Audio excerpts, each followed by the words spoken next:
हरे कृष्णा जी। आप सभी भक्तों का श्री कृष्ण भक्ति क्लासेस में स्वागत है।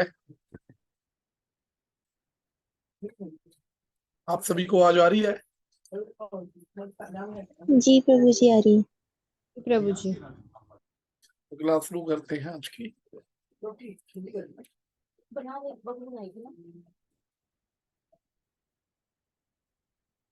ओम ज्ञानतिमिरान्धस्य ज्ञानाञ्जनशलाकया चक्षुरुन्मिलितं येन तस्मै श्रीगुरवे नमः। नमो विष्णुपादाय श्रीमाधवप्रियाय च भक्तिप्रसाद विष्णवे श्रीमते यत्ते नमः। सौम्य गुणचरित्राय गौरवाणी प्रचारिणे भागवत कथा स्वाद दायिने गुरुवे नमः। मनज्ञाय कृतज्ञाय संविदे श्री राधा गोविंद प्राणाय श्री प्रभवे नमः। गुरुवे गौरचंद्राय राधिकाय तदालये कृष्णाय कृष्ण भक्ताय तद्भक्ताय नमो नमः। हे कृष्णा करुणा सिंधु दीन बंधु जगतपते गोपेश गोपिका कांत राधा कांत नमस्ते ते। भक्त कांचन गौरांगी राधे वृंदावनेश्वरी वैश्वानुसुते देवी प्रणमामि हरिप्रिये। श्री कृष्ण चैतन्य प्रभु नित्यानंद श्री गदाधर शिवासादि गौर भक्त वृंद। हरे कृष्णा कृष्ण कृष्ण हरे हरे, हरे राम राम राम हरे हरे। सर्वप्रथम श्री गुरुदेव के चरणों में असंख्य कोटि धन्यवाद प्रणाम करते हुए अपने हितवी की प्रार्थना करता हूँ और आप सभी भक्तों के चरणों में मेरा यथा योग्य धन्यवाद प्रणाम। बोलो जी हरे कृष्णा। हरे कृष्ण। तो कौन पढ़ेगा मंगल गीत?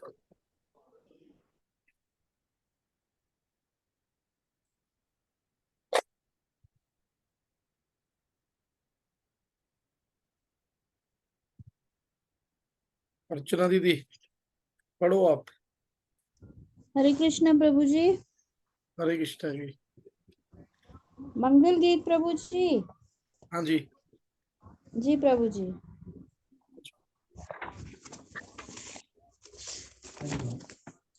श्रित कमला कुच मंडल धृत कुंडल है कलित ललित बनमाला जय जय देव हरे।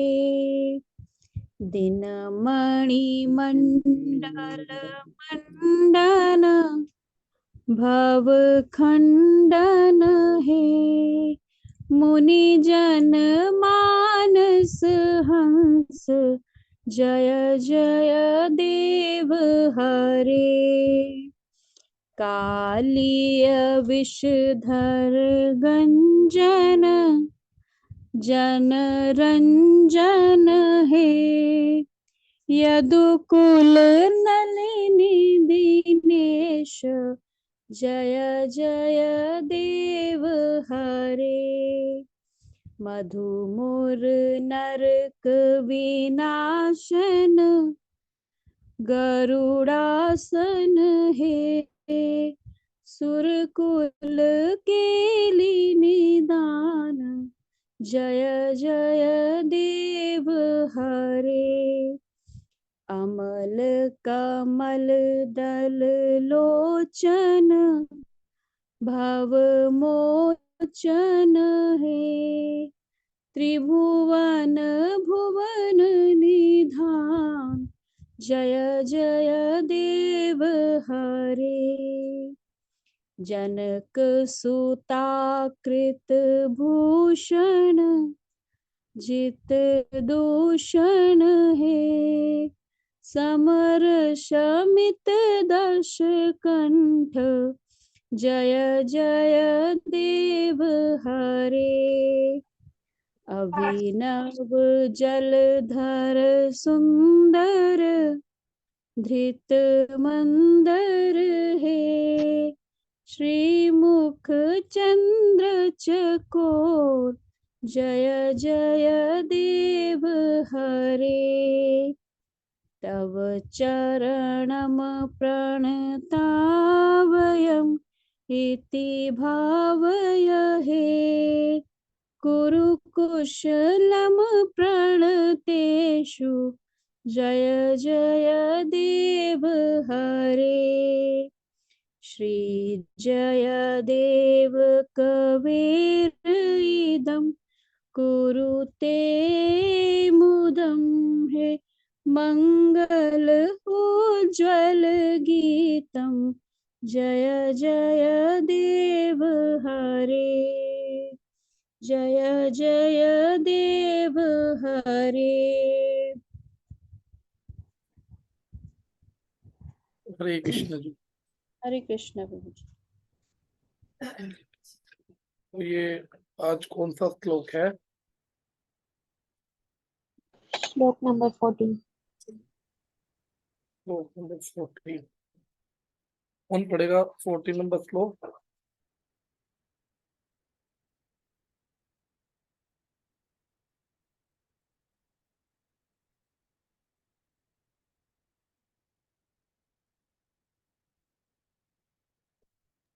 आप में से मैं कौन पढ़ू पढ़ेगा? भाई, हाँ जी, मैं पढ़ो। पढ़ रही हूँ।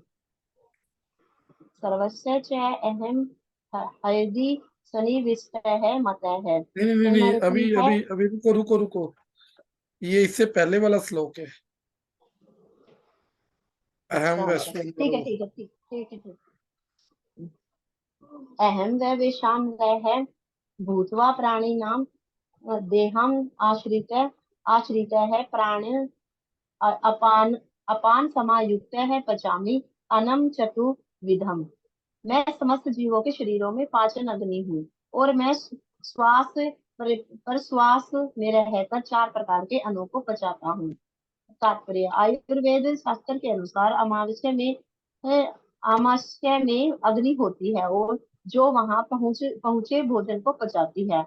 जब यह अग्नि प्रज्वलित नहीं रहती तो भूख नहीं जगती, और जब यह अग्नि ठीक रहती है तो भूख लगती है। कभी कभी जब अग्नि मंद हो जाती है तो उपचार की आवश्यकता होती है। जो भी हो, यह अग्नि भगवान का प्रतिनिधि स्वरूप है। वैदिक मंत्रों से भी पुष्टि होती है कि परमेश्वर या पर ब्रह्मा अग्नि रूप में अमाशय के भीतर स्थित है और समस्त प्रकार के अन्न को पचाते हैं। अयम अग्नि वाष्णरो यो एम मयंतः पुरुषे येने दम अंतर पच्यति। जो कि भगवान सभी प्रकार के अन्नों के पचाने में सहायक होते हैं। अतएव जीव भोजन करने के मामले में स्वतंत्र नहीं है। जब तक परमेश्वर पाचन में उसकी सहायता नहीं करते तब तक खाने की कोई संभावना नहीं है। इस प्रकार भगवान ही अन्न को उत्पन्न करते हैं और वे ही पचाते हैं, और उनकी ही कृपा से हम जीवन का आनंद उठाते हैं। वेदांत सूत्र में भी इसकी पुष्टि हुई है। शब्दार्थ दिव्यो अंत प्रतिष्ठान, भगवान शब्द के भीतर, शरीर के भीतर, वायु के भीतर तथा यहाँ तक कि पाचन शक्ति के रूप में अमाशय में भी उपस्थित है। अन्न 4 प्रकार का होता है। कुछ निगले जाते हैं, पेय कुछ चबाए जाते हैं, भोज्य कुछ चाटे जाते हैं, लेह्य तथा कुछ चूसे जाते हैं, चोष्य। भगवान सभी प्रकार के अन्नों की पाचक शक्ति है। हरे कृष्ण। हरे कृष्ण जी। क्या कहना है भगवान इस 14 नंबर श्लोक में? अहम वैष्णव नार भूत्वा प्राणिनादिहमाश्रितः प्राण प्राण समायुक्ता पंचाम्य अन्नम चतुर्विधम। अर्थात मैं समस्त जीवों के शरीर में पाचन अग्नि हूँ और मैं श्वास प्रश्वास मतलब प्राण वायु में रहकर 4 प्रकार के अन्नों को पचाता हूँ। पिछले श्लोक में कल भगवान ने क्या कहा था? चंद्रमा में जो पोषण शक्ति है वो ये शक्तियां पृथ्वी तथा चंद्रमा की न होकर भगवान श्री कृष्ण की हैं। तो उसी समय अर्जुन के मन में क्वेश्चन आया, जिज्ञासा उत्पन्न हुई, अगर श्री कृष्ण ने यह बात बताई है कि धारण शक्ति पोषण शक्ति पृथ्वी की चंद्रमा की न होकर बल्कि भगवान श्री कृष्ण की है, परंतु सभी प्राणियों के शरीर में जो पाचन करने की अग्नि है वह शरीर में स्वतः उत्पन्न होती है या श्री कृष्ण से उत्पन्न होती है।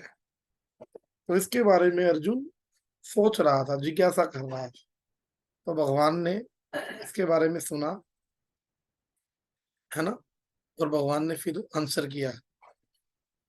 तो दो शिक्षाएं दे रहे हैं भगवान इसमें। अहम वैश्वना भूत्वा प्राणीनाम देहम आश्रितः। हमारे शरीर में यह अग्नि शरीर से अलग है, परंतु श्री कृष्ण से अलग नहीं है। भगवान श्री कृष्ण यहाँ पर कह रहे हैं कि हमारे शरीर के अंदर वैश्वानर अग्नि उसी प्रकार स्थित है जिस प्रकार शरीर के अंदर जीवात्मा स्थित है। जिस प्रकार अज्ञानी लोग शरीर में और जीवात्मा में भेद नहीं देख पाते, उसी प्रकार सामान्य लोग हमारे शरीर में तथा इस अग्नि में भेद नहीं देख पाते। यह समझने की बात है। जिस प्रकार शरीर और शरीर के अंदर स्थित जीवात्मा में भेद है, उसी प्रकार हमारे शरीर और हमारे शरीर के अंदर जो अग्नि है उसमें भेद है।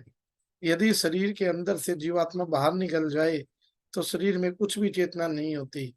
उसी प्रकार अगर भगवान श्री कृष्ण हमारे शरीर के अंदर से इस अग्नि को बाहर निकाल ले, जठरा अग्नि बोलते हैं ना हम लोग इसको, जठरा अग्नि है जो ये, अगर इसको बाहर निकाल ले तो हमारा शरीर सूखे काठ के समान निष्क्रिय हो जाएगा।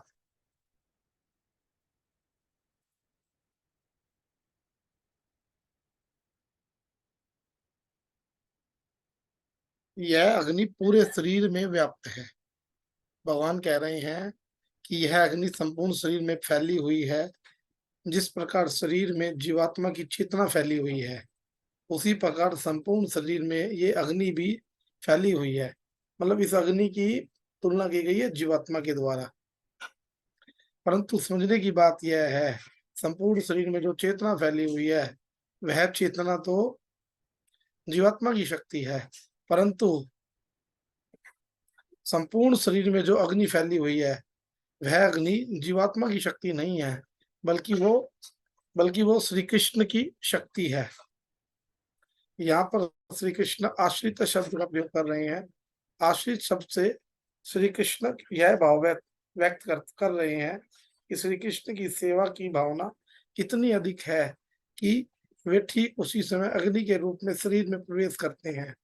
जिस समय जीवात्मा शरीर में प्रवेश करता है, ठीक उसी प्रकार अग्नि के रूप में वो शरीर से बाहर निकलते हैं।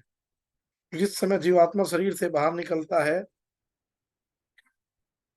तो शरीर कैसा हो जाता है? अगर जीवात्मा शरीर से बाहर निकल जाए तो शरीर मृत रह जाता है। जिस प्रकार अगर कोई सेवक अपने स्वामी के आश्रित रहकर अपने स्वामी के साथ रहता है, उसी प्रकार श्री कृष्ण भी अग्नि के रूप में जीवात्मा की सेवा में सदा शरीर में आश्रित रहता है।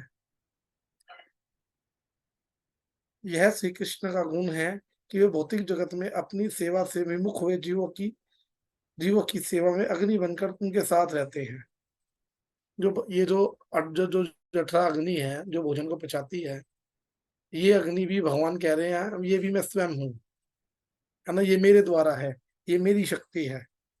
अगर हम जीवात्मा को शरीर से बाहर निकाल दे तो शरीर मृत हो जाएगा। उसी प्रकार अगर ये जो शक्ति है, अग्नि रूपी जो शक्ति है, अगर ये भगवान हमें ना दे तो फिर ना कोई भोजन पचेगा, ना कोई भूख लगेगी। तो यहाँ पर कह रहे हैं भगवान, जीवात्मा का शरीर कितना भी बड़ा हो कितना भी छोटा हो, श्री कृष्ण अग्नि की उतनी ही मात्रा उत्पन्न करते हैं ताकि शरीर का एक निश्चित तापमान बना रहे। बॉडी टेम्परेचर रहता है ना हमारे शरीर का एक, यह अग्नि हमारे भोजन के पाचन से उत्पन्न नहीं होती। और भगवान यहाँ स्पष्ट कर रहे हैं कि वे ही अग्नि के रूप में सभी प्राणियों के रूप में शरीर में स्थित हैं। यदि हम विचार करें, यह अग्नि हमारे द्वारा खाए गए भोजन के पाचन से उत्पन्न होती है। तो ऐसी बात है, जब हम लोग उपवास करते हैं, जब केवल जल ही पीकर रहते हैं, अग्नि हमारे शरीर में ही रहती है। सामान्य व्यक्ति के शरीर में प्रत्येक घंटे में 100 कैलोरी की ऊष्मा निकलती है। यह ऊष्मा अथवा अग्नि श्री कृष्ण के द्वारा उत्पन्न होती है। इस अग्नि का कोई अन्य कारण नहीं है। भोजन के पचने के बाद इस अग्नि के द्वारा हमारे शरीर के अनेक प्रकार के स्राव उत्पन्न होते हैं, जिनके कारण शरीर में कार्य करने की शक्ति आती है। और देखो, जिस जिस समय शरीर से जीवात्मा निकल जाता है, उस समय शरीर ठंडा पड़ जाता है।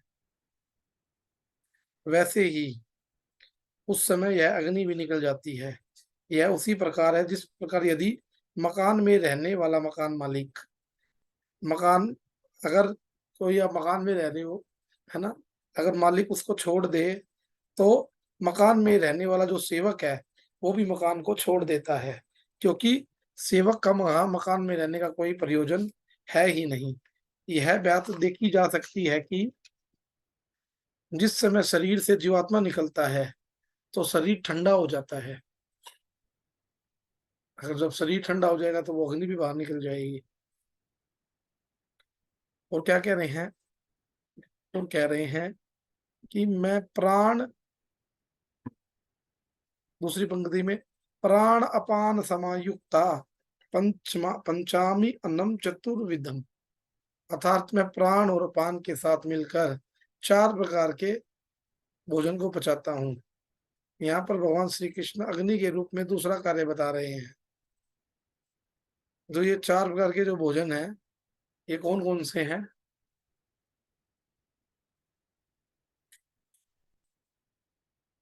कौन कौन से 4 प्रकार के भोजन? जो कुछ निगले जाते हैं, जो कुछ चबाए जाते हैं, यही तो। हाँ जी, हाँ जी, यही है। जो कुछ चाटे जाते हैं, कुछ चूसे जाते हैं। भगवान, पेय भोज्य लेह्य चोष्य। हाँ जी, भगवान कह रहे हैं श्री कृष्ण सेवक की तरह हमारे खाए हुए भोजन को पचाते हैं। ऐसी स्थिति में जो लोग श्री कृष्ण का भजन नहीं करते, वे कितने कृतज्ञ हैं। जो लोग श्री कृष्ण के भजन में तो आलसी होते हैं, परंतु भोजन में आलसी नहीं होते, बल्कि भोजन के लिए अत्यंत सक्रिय हो जाते हैं, वे अत्यंत निंदनीय हैं। इस श्लोक में इस श्लोक में हमारे आचार्य कहते हैं, आयुर्वेद शास्त्र के अनुसार पेट में अग्नि होती है, जो वहां पहुंचे हुए भोजन को पचाती है। वैदिक मंत्रों से भी पुष्टि होती है कि परमेश्वर अग्नि रूप में अमावस्या के भीतर स्थित है और वह समस्त प्रकार के अन्न को पचाते हैं। भगवान सभी प्रकार के अन्न को पचाने में सहायक देते हैं। जीव भोजन के मामले में स्वतंत्र है। जब तक परमेश्वर पचाने में सहायता नहीं करते, तब तक खाने की कोई संभावना नहीं है।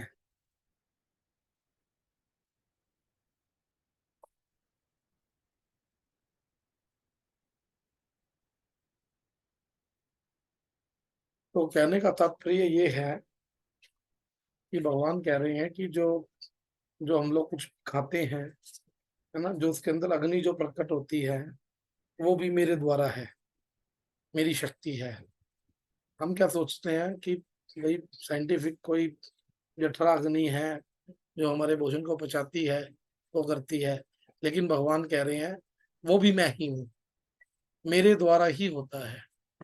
जैसे जीवात्मा एक छोटे से आकार में होती है, उसकी चेतना पूरे शरीर में होती है, उसी प्रकार जो अग्नि है, अग्नि रूपी जो शक्ति है, उसकी सेवा पूरे के पूरे शरीर में होती है। और जब जीवात्मा शरीर को छोड़ देती है, जीवात्मा निकल जाती है, तो शरीर ठंडा पड़ जाता है। तो जठरा अग्नि है जो है, वो भी शरीर का साथ छोड़ देती है। क्यों? क्योंकि एग्जाम्पल दिया, जैसे कोई मकान मालिक है, एक मकान में रह रहा है ना, कल को अगर मकान मालिक कहीं छुट्टी चला जाए तो क्या होगा? क्या नौकर नौकर उसमें रहेगा?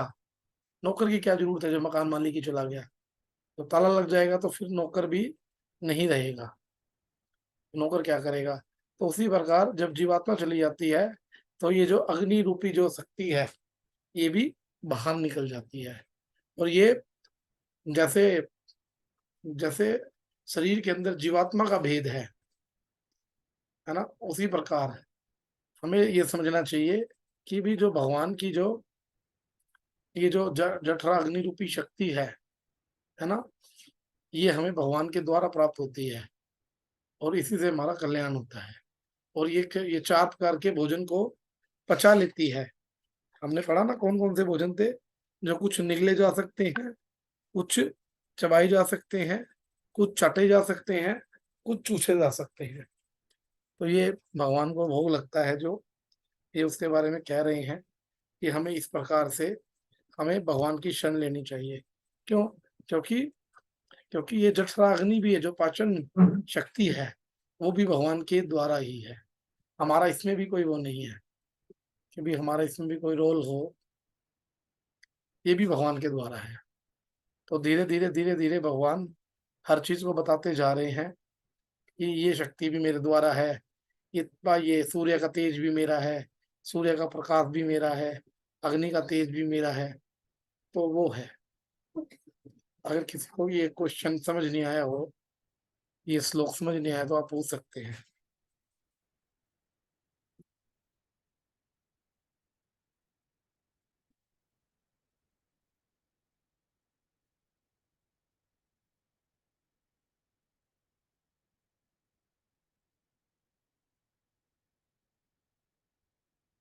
किसी का कोई क्वेश्चन है?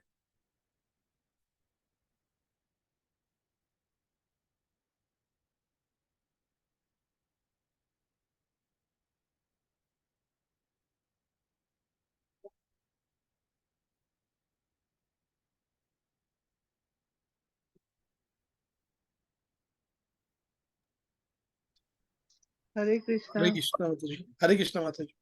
हाँ जी, वो कहते हैं ना भगवान को ढूंढना तो अपने अंदर ढूंढो। जी, तो उसका क्या अभिप्राय होगा फिर, अपने अंदर ढूंढो तो मतलब?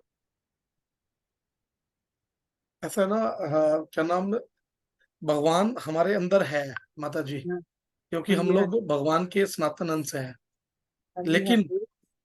लेकिन मतलब कि हम ये नहीं कर सकते कि भाई हम अंदर अपने अंदर, वो फिर वो योग योग साधना वाला वो हो जाएगा। लेकिन ये जो कलयुग है, इस कलयुग में हम लोग 10 मिनट भी बैठ के ध्यान नहीं लगा सकते, क्योंकि आत्मा के ऊपर हमने जो एक पॉइंट के ऊपर हमने जो चित्त को एकाग्र करते हैं हम लोग, वो इस कलयुग में नहीं हो सकता। तो हम लोग परमात्मा को अपने अंदर नहीं देख सकते, क्योंकि उसके लिए ध्यान करना पड़ेगा, जो इस कलयुग के अंदर संभव नहीं है माता जी।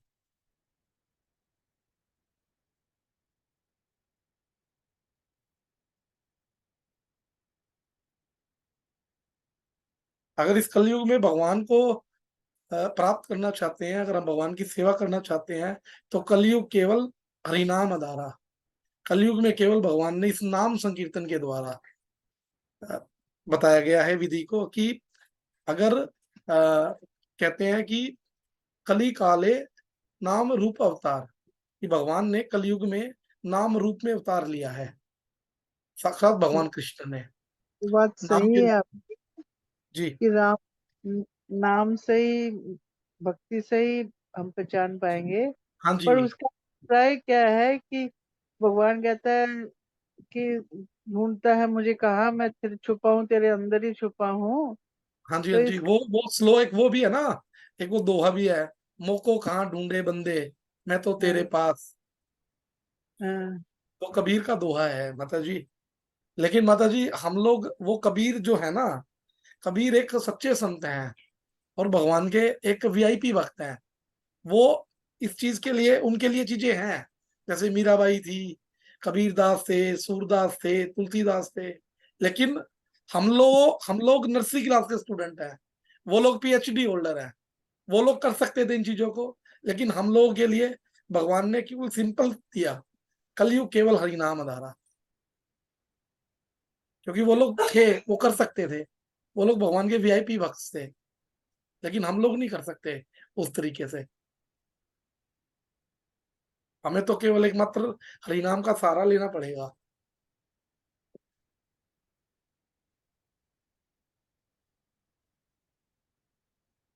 जैसे कि एक एग्जांपल देता हूं मैं आपको। एक बार क्या हुआ, हमारे दादा गुरुदेव गए थे डॉक्टर सीवी रमन के पास। डॉक्टर सीवी रमन के पास आपने नाम सुना होगा अच्छे से आपने, तो क्योंकि आप तो काफी, आपने क्या पता उनको मे भी देखा भी हो, क्योंकि जो डॉक्टर सीवी रमन थे, उसके बाद जब हमारे दादा गुरु जी गए श्रील भक्ति दीप माधव गोसाई महाराज जी उनको इनविटेशन देने के लिए गए थे जन्माष्टमी का फंक्शन के लिए। तो उन्होंने कहा भाई आप हमारे मठ में आना और ऐसे ऐसे प्रोग्राम है। तो वो कहते जी मैं तो राम और कृष्ण को मानता ही नहीं, है ना, मैं देखा नहीं कभी उनको। तो वो पूछते can you show me your God, क्या मुझे अपने भगवान दिखा सकते हो आप? तो कहता जी हाँ जी बिल्कुल। तो लेकिन फिर उन्होंने एक बात पूछी उनसे, उनके कुछ स्टूडेंट्स थे, तो उनके पास वो प्रयोगशाला में कुछ कार्य कर रहे थे। तो वो उनको कहने लगे कि भाई ये जो आपके स्टूडेंट्स हैं, कि क्या मुझे ये जो ये दीवार है ना, इसके इसके पीछे का दिखा सकते हैं जो शहर है?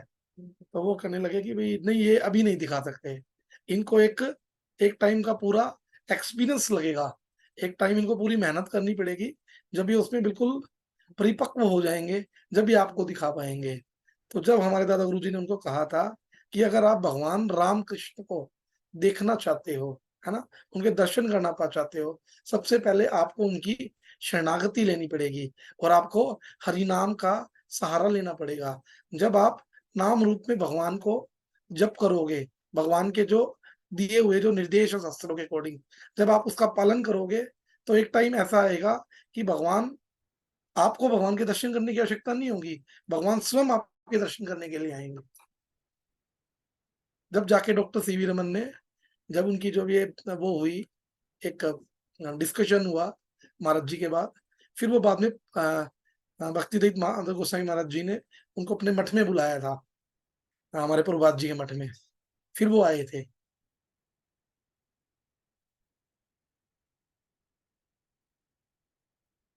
तो हमें ये तो कोशिश करनी पड़ेगी, क्योंकि हमारा तो, हम तो कुछ भी नहीं कर पा रहे ना। 1 मिनट में तो हमारा मन हवा की तरह भागता है ये।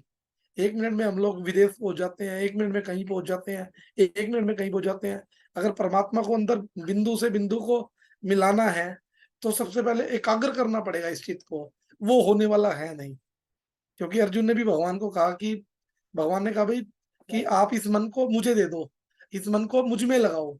भगवान कह रहे कि, वो अर्जुन कह रहा है कि भगवान ये तो हो नहीं पा रहा, ये तो हवा से भी तेज भाग रहा है, मैं इसको कैसे कंट्रोल करूं, कैसे कंट्रोल करूं?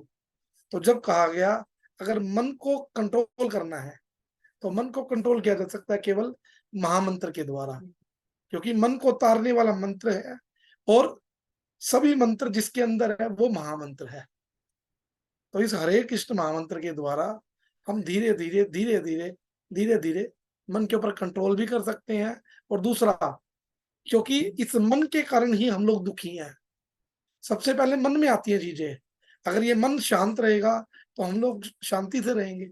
अगर ये मन में अशांति फैल गई तो हमारे मन में वही वही चीजें आएंगी, हमारा मन दुखी होगा। आजकल किसी से भी पूछ लो आप, छोटे बच्चे से लेके बड़े से किसी से पूछ लो, सभी लोग किसी ना किसी कारण परेशान है। बच्चे पूरा पूरा दिन मेहनत करते हैं, पढ़ाई करते हैं, बाद में जब उनके रिजल्ट उनके अकॉर्डिंग, हाँ आज रिजल्ट उनके अकॉर्डिंग नहीं आता, तो वो बच्चे क्या करते हैं, आप तो माता जी जानते हो, बच्चे सुसाइड कर रहे हैं। क्यों? क्योंकि उनके अकॉर्डिंग रिजल्ट नहीं प्राप्त कर पा रहे।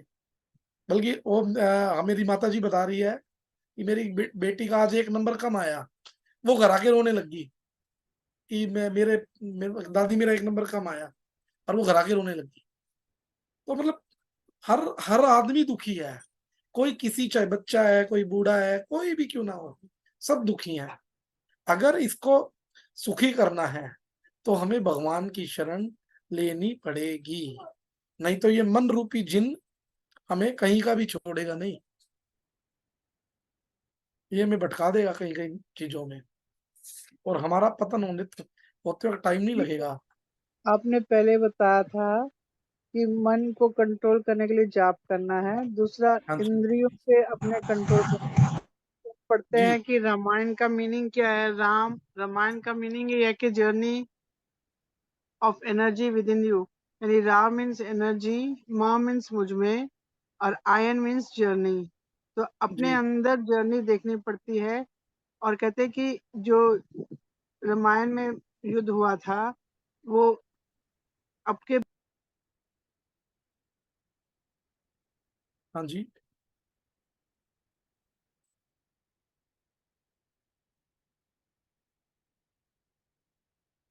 हरे कृष्णा।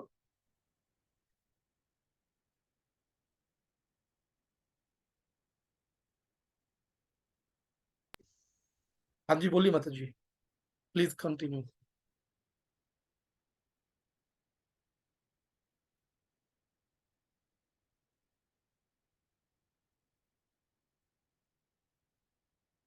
माइक अनम्यूट कीजिए माता जी।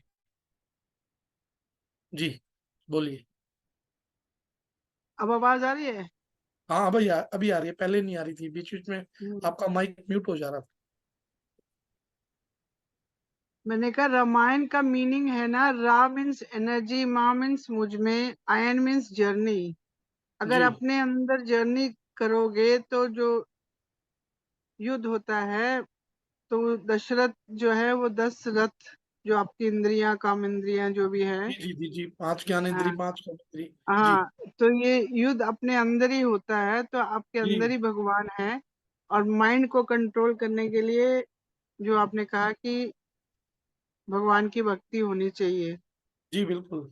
तो वो जो कह रहे हैं कि एनर्जी आपके अंदर ही है, तो वो जी एनर्जी, वही मैं कह रही थी जो आप कह रहे थे कि जठराग्नि, जो भी आप कह रहे थे, कि मैंने जी कहा जी एनर्जी भगवान, तो भगवान हमारे जब अंदर ही है तो फिर सब एनर्जी तो अंदर होगी ही ना। आपकी बात कोई जी मैं, जी जी जी जी जी जी जी हाँ, ठीक कह रहे हो आप, ठीक कह रहे हो माता जी।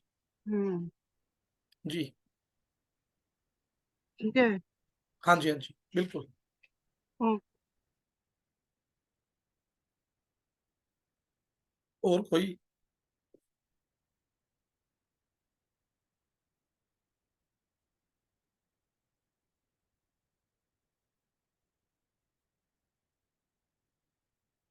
हरे कृष्णा अतुल कृष्ण प्रभु जी, कैसे हो आप? प्रभु जी हरे कृष्णा जी, हरे कृष्णा प्रभु जी। और कैसे हो आप? आशीर्वाद कृपया ठाकुर जी की जी।